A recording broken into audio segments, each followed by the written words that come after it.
mbokk yi amaat nañu mbégteeg bànneex dalalaat leen ngir jox leen di gën a fës ci xibaar météo yi taw yi ñu jotoon nemmeeku tey si suba nag taw yooyu dina desandi tey si guddi si diwaan yi nekk si bët saalum réew mi taw yooyu sax mun na wàlliyaan si egg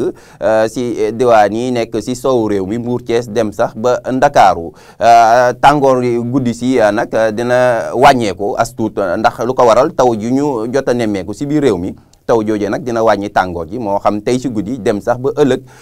ci gaaw ji bu ñu xoolee sunu naataalu satellite bi naataal ji mu ngi wan ay ndiir yu gàddu taw ndiir yooyu nag dinañ ko nemmeeku si diwaan yi nekk si sowu réew mi ak si bët saalum réew mi ba tax na si wàllum prévision lu ko dalee tey si guddi jëm ëllëg sa fajar dinañ wéy di xaarandi ay taw yu tàmbali Kédougou Kolda Sédhiou dem ba Ziguinchor taw yooyu nag mun na wàlliyaan si sax ba egg si diwaan yi nekk si sowu réew mi ndax bu ñu xoolee Mbour Fatick dem ba Ndakaaru foofee nag asamaan su bëri ndiir lañ fay xaarandi tey si guddi jëm ëllëg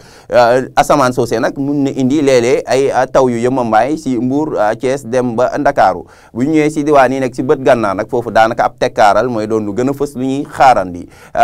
température yi guddi si jëm fajar si nag di comme ni ngeen ko gisee température yi dina wàññeeku as tuut si diwaan yi nekk si digg réew mi ak si bët saalum réew mi daanaka si diwaan yi nekk si penku réew mi foofu la ñuy xaarandi tuut tàngoor lu ko dalee tey si guddi jëm ëllëg sa fajar ndax ñu ngi xaarandi ñaar fukki degré ak juróom-ñaar sa Matam ñaar fukki degré ak juróom nañ ko xaarandi ca Bakel ca Podor ca Linguère bu ñu ñëwee nag si digg réew mi comme ni ngeen ko gisee ñaar fukki degré ak ñaar dem ba ñaar fukki degré ak ñeent mooy doon lu gën a fës lu ñuy xaarandi waaye si diwaan yi nekk si bët saalum bi foofu tamit du ko tax a tàng loolee tey si guddi jëm ëllëg sa fajar ndax température yi daanaka dina jóge si ñaar fukki degré ak ñaar ci yenn gox-goxaan yu mel ni Ziguinchor Sédhiou dem ba ñaar fukki degré ak ñett si Kolda jëm Kédougou ëllëg ci gaaw ji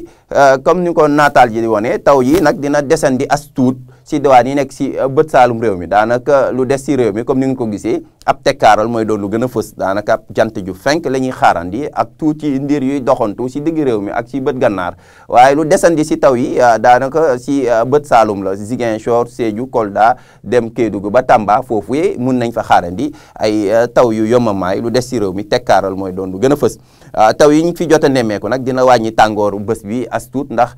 température yi yu gën a kawe ñu ngi koy séntu si diwaan yi nekk Podor Matam Bakel ak Fatick ndax ñu ngi xaarandi fanweeri degré ak juróom-ñaar ca Podor jëm Matam fanweeri degré ak juróom-benn nañ ko xaarandi ca Bakel ca Fatick ñu ngi fay xaarandi fanweeri degré ak juróom-ñett lu des si réew mi si digg réew mi surtout daanaka tàngoor si du ko tax a tàng loolee ndax température yi dina jógee si fanweeri degré ak ñett dem ba fanweeri degré ak juróom si diwaan yi nekk si bët saalum réew mi fanweeri degré ak ñett mooy doon lu gën a fës lu ñuy xaarandi sa Ziguinchor Sédhiou Kolda dem ba Kédougou dem sax ba Tambacounda sa Ndakaaru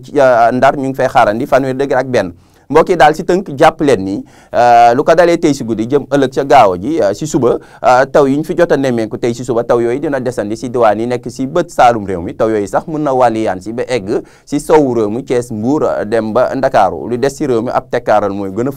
doon lu gën a fës lu ñuy xaarandi waaye ëllëg ci gaaw ji tekkaaral jooje nag dina gën a fësati si bët gànnaar si digg réew mi ak si sowu réew mi daanaka lu dul diwaan yi nekk si bët saalum réew mi lu ko dalee Ziguinchor dem ba Kédougou foofee ñu ngi fay xaarandi ay taw yu yëmambaay waaye bu ñu demee ba si dibéer ba tekkaaral ji nag dinañ ko gën a séntu si bët gànnaar réew mi si digg réew mi ak si soow réew mi taw yi dina tàmbaliwaat si diwaan yi nekk si penku réew mi lu ko dalee dibéer si guddi dem ba altine mbokk yi lii moo gënoon fës si ay xibaar météo ñu ngi leen di jox dig daje ba altine wasalaam